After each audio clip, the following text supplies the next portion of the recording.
Welcome to Boulder Community Health's virtual wellness series, Be Well.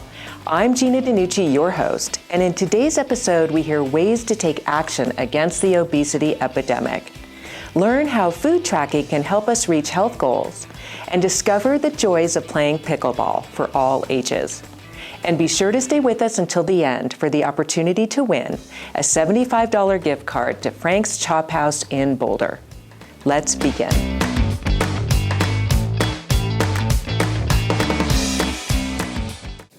I'm here with Dr. Stephanie Hess, and today we're going to talk about obesity and shifting the stigma into action. Thank you, Dr. Hess, for joining us today and for sharing information about a topic that is often avoided, especially in medicine.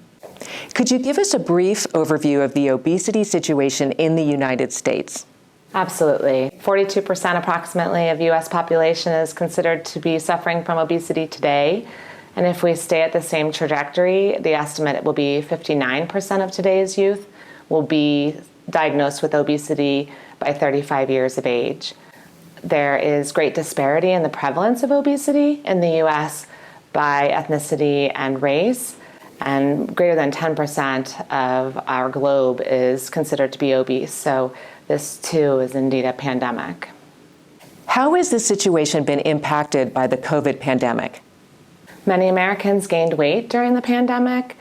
That was influenced multifactorially. We had increased stress and diminished activity, increased sedentary behavior, job loss and income loss with lost access to more expensive, healthier foods.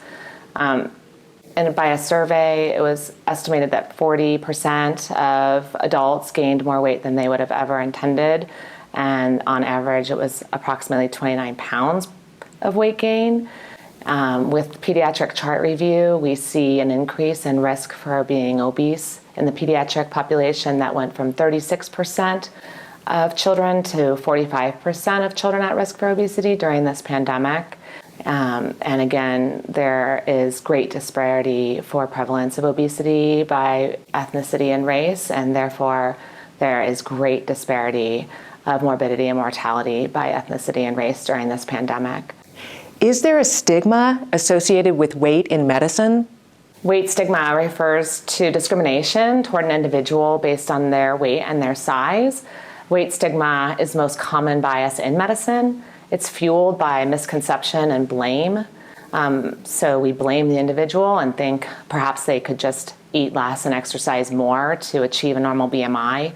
This is the same as treating someone with major depressive disorder by telling them to cheer up. So the misconception, again, that calories in equals calories out. Obesity is influenced by more than 200 genes. It's influenced by many things inside the person and outside the person. So inside, we've mentioned genetics. There's maternal BMI, there's maternal gestational diabetes, and how that influences insulin sensitivity. There's economic, socioeconomic, psychological, and social impacts. And all of this ends up with diminished access to care due to weight stigma and medical bias for delay of adequate care for patients with obesity. What can we do in terms of lifestyle choices, and where do we begin? I think it's really important first to note that healthy doesn't necessarily only have a definition in your BMI. So I think we can have very fit, healthy people at any BMI. Lifestyle really draws attention to that. So the idea that you would become active if you're not already active, that's your best way to impact health. So start moving. We see greatest impact on cardiovascular disease risk if people have been sitting and now they're moving. So we think kind of sitting is the new smoking. So get up and get around and have it almost be like a prescription. It's a pretty inexpensive prescription. Start with what you're able to do or what behavioral changes make sense to you. So even if you could just do 5 minutes a day to begin if you're not already active. The goal, the place where we see the most impact for wellness is at 150 to 200 minutes of exercise a week. From a dietary standpoint, adhering to something similar to a Mediterranean diet is ideal. So that just means less red meat and less processed foods, less sugars, increased nuts, legumes, unlimited vegetables, fruits, complex multigrains. Another big piece of health and wellness and even risk for obesity is the microbiome. And really there's a lot of similarities between trying to find healthy microbiome and Mediterranean diets, avoiding processed sugary foods, increasing probiotic access, diminished antibiotic exposure, increasing prebiotics, which are really in most fruits and vegetables and legume and nuts as sources dietarily, and having more fermented foods. So having more kimchi or kefir or yogurt or pickles or sauerkraut, for example.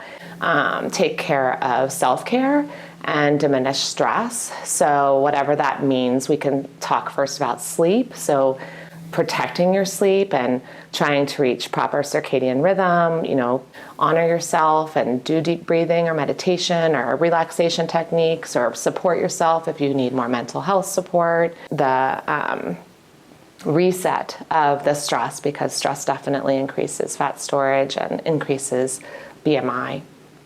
Thank you, Dr. Hess, for your direct and compassionate words of wisdom.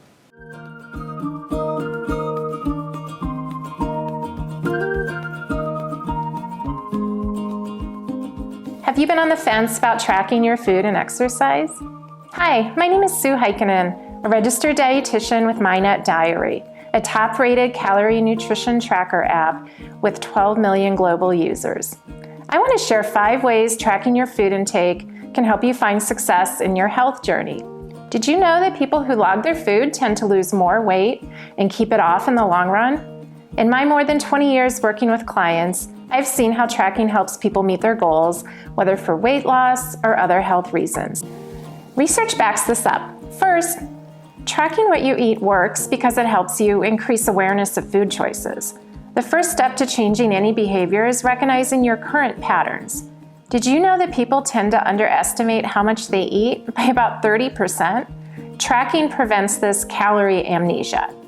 Tracking helps you become more mindful of what and when you eat, but with no judgment. Second, discover patterns. Tracking can help you discover more about why you eat. For example, you may identify a habit of turning to the pantry when you are stressed, or mindlessly eating crunchy snacks while watching TV. Third, provide accountability. Despite our best intentions, we all benefit from a bit of accountability. Healthy eating is more than relying on willpower alone. Accountability and support can keep you moving toward your goals when faced with the inevitable challenges of changing eating habits. Fourth, create your own plan. Tracking works no matter what specific eating plan you follow. No one is telling you what you can or can't eat. You get to decide for yourself based on how it fits into your plan and your goals. Finally, learn about your overall nutrition. Good nutrition is so much more than calories in and calories out. Tracking helps you learn if you're getting enough protein, fiber, and other essential nutrients to keep you fueled and satisfied. It's crucial to ensure quality nutrition when you eat fewer calories, since your other nutrient needs remain the same. Here are a few tips for successful food tracking. Use an app like MyNet Diary to quickly find and track your foods.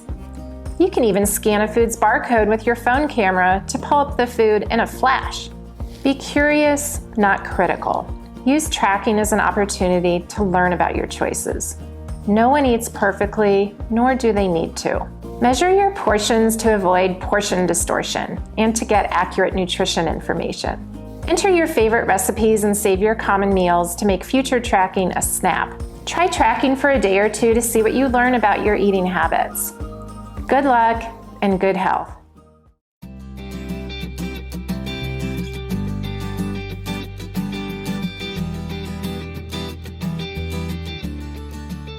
My name is Ian McPherson. I am a pickleball professional.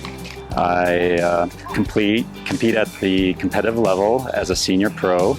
I've been playing the sport for about 4 or 5 years. It's been around since 1965. It's really been the last 5-10 years in the United States where it's flourished. It resembles tennis, at least the layout of the court. It's played with a paddle and a wiffle ball like this. It's a lot more strategic than tennis because of the size of the court, particularly when you're playing doubles. Now, singles is slightly different from a strategic standpoint, but doubles It's really, the idea is to get up to the kitchen, which is the area closest to the net. And once you're up there, it's keeping that ball very soft, keeping it low so that your opponents can attack. It's a soft game until the ball is up, and then it becomes a very fast game. Hi, I'm Lydia with the Town of Superior. I'm the recreation coordinator, and I've been with the town for 13 years. 2 courts stay available at all times for open play. If you do not have a paddle, you may drop into the community center at 1500 Colton and pick up a paddle and come try it out. It's healthy, people can get outside and play, whether it's with 2 people or 4. I'm a social creature, and the number one priority for me is meeting people and having fun. The activity isn't so strenuous that I feel tired out at the end of it, but I can get a few hours in and talk to everybody on the courts and just hang out with people. That's my favorite thing to do. There's so much I love about pickleball. I love the social aspects. I've made some great friends and that I really enjoy playing with. It's great exercise without being super hard on the body. So it's much more of a lateral movement instead of a back and forth movement. So that's been something that I've had to learn and get the right shoes for, and quite honestly train for. So when I teach, I put a lot of emphasis on moving, so you do get a cardio workout. It's also, as I mentioned, very strategic, so you're trying to observe what's taking place on your opponent's side, analyzing it, and using that to determine your next shot. So there's a lot of thought process that goes into it. You know, I've been playing it for about 4 or 5 years, and I've seen my level of play progress during that time, but I feel like there's just so much more opportunity to grow as a player, refining certain elements of my game, and it's fun. Thank you for tuning in to today's episode. And now, for a chance to win a $75 gift card to Frank's Chop House in Boulder, answer the following question correctly at bewellwin.com to be entered into our drawing. The lucky winner will be selected on November 29th. Here goes. Name 2 ways tracking what you eat can help you reach your health goals. Send in your answers, and until next time, everyone, stay healthy and be well.